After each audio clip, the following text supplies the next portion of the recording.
This is Brain Lion Institute, episode 120.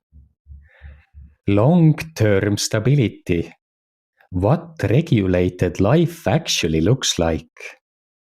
Stability is often imagined as constant calm, no stress, no fluctuation, no challenge.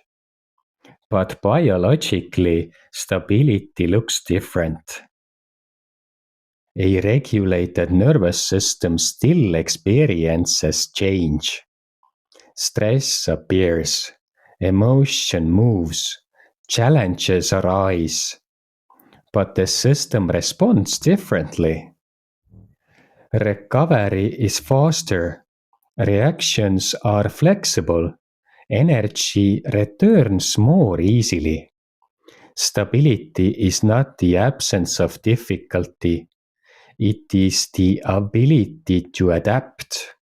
The nervous system no longer becomes overwhelmed by normal variation. It adjusts, returns, rebalances, continues.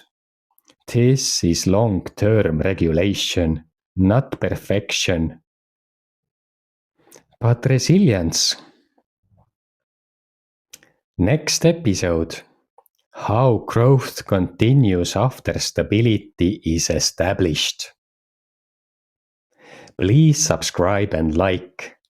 Also comment. This helps the channel grow. Thank you.